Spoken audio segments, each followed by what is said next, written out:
Fala pessoal, bem-vindos ao canal Cortes da Bru. Lembrando que o link do episódio completo está na descrição do vídeo.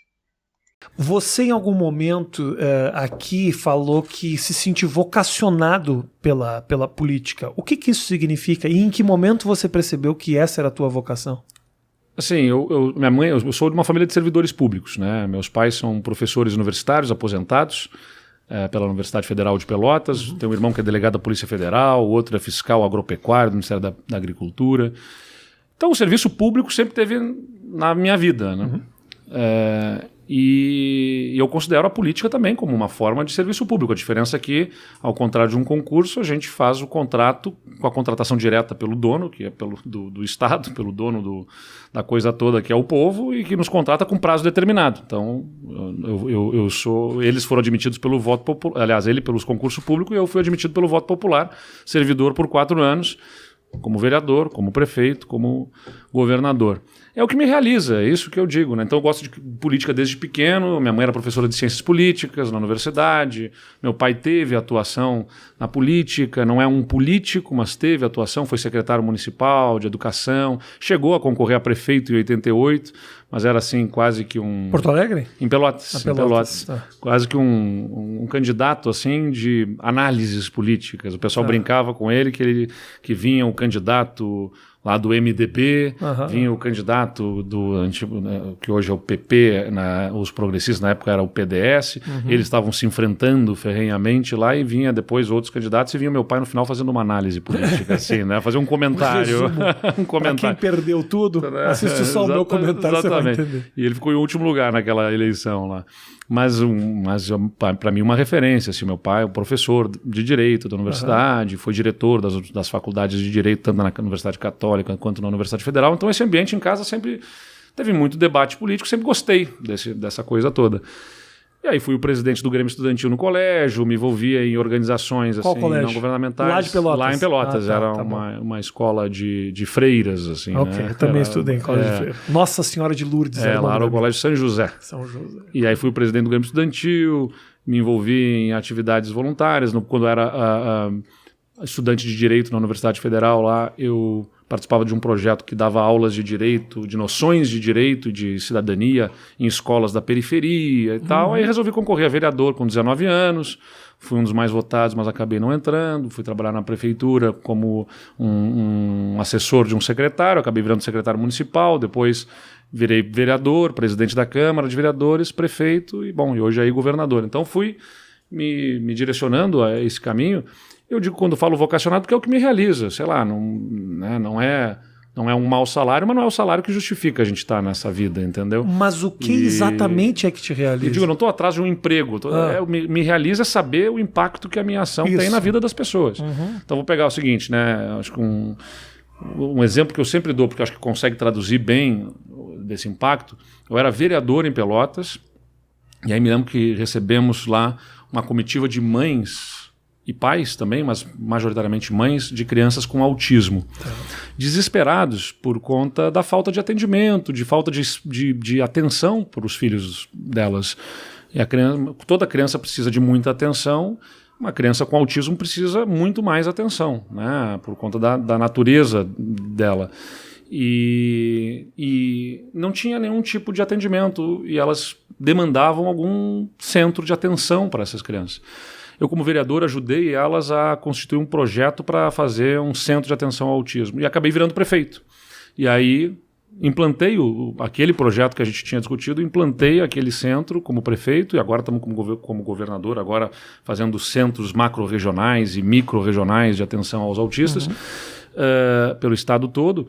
Mas o bacana que eu queria dizer é o seguinte, que aquelas mães que eu encontrava assim, aflitas, nervosas, até um pouco agressivas, porque estavam resignadas, né, com a falta de atenção que tinham, não tinham para onde dirigir seus filhos.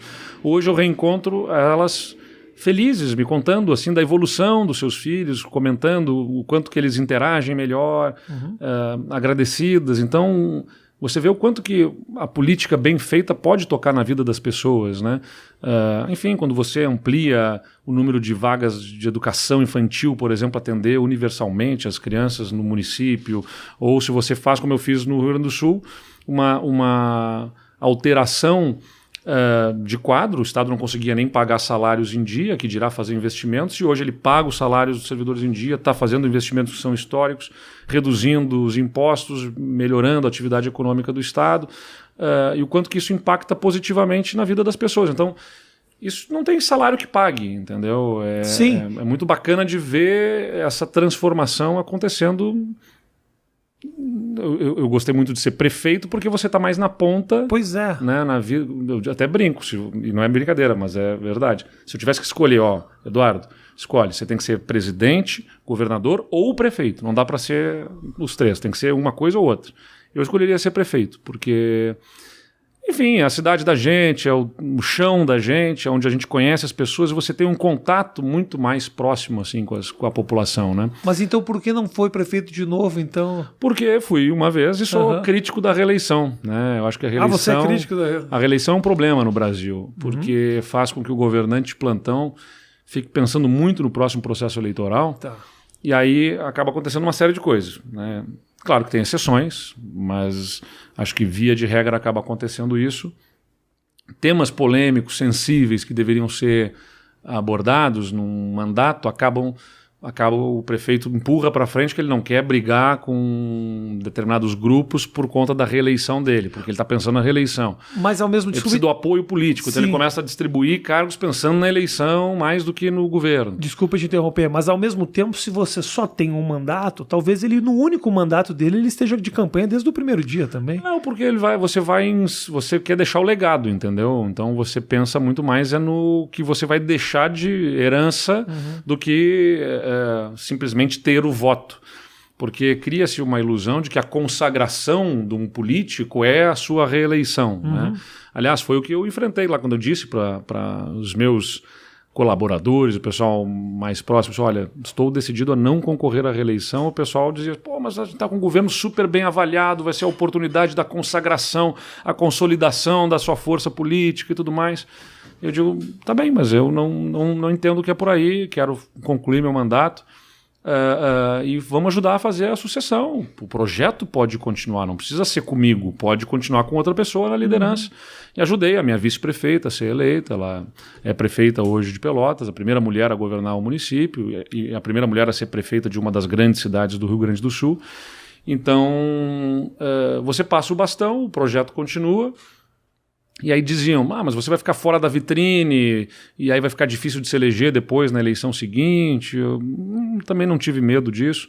Fui morar no exterior, fui morar em Nova York, fui fazer um curso na Universidade de Colômbia, fiquei 6 meses estudando gestão pública lá. Quando voltei, fiquei morando em São Paulo aqui, mais 6 meses, porque eu tinha começado um mestrado em gestão pública na FGV, aqui em São Paulo. E então não estava preocupado em estar na vitrine ou não. E mesmo assim se criou as condições de eu ser candidato a governador e, fui eleito governador. Então essa coisa do tipo, precisa estar na vitrine. Agora mesmo que não ganhei as prévias, o pessoal começa a falar, e aí, você vai concorrer à reeleição? Não vou concorrer à reeleição como governador porque já firmei esse compromisso de não concorrer. Aliás, foi algo importante para ter apoio político na Assembleia Legislativa, porque se eu fosse candidato à reeleição, muitos dos grandes partidos que eram fundamentais para me ajudar a aprovar as coisas mais importantes do Estado, talvez não estivessem com a mesma boa vontade, porque tudo aquilo que pudesse me fortalecer muito adiaria os planos deles, né? Então, acho que foi importante não ser candidato à reeleição para ajudar a ter uma base mais sólida na Assembleia, para me ajudar a aprovar medidas duras, polêmicas, mas necessárias para o Estado se reorganizar. Então, não sou candidato à reeleição. Aí o pessoal começa, então você vai concorrer aos senados? Não vou porque eu tenho que renunciar em abril, e aí renunciar não é uma coisa que eu acho que é correta, quero conduzir o nosso governo até o final. Tal. Mas aí você vai ficar 4 anos fora da vitrine? Eu digo, não tem preocupação. Ficarei, não tem problema com isso.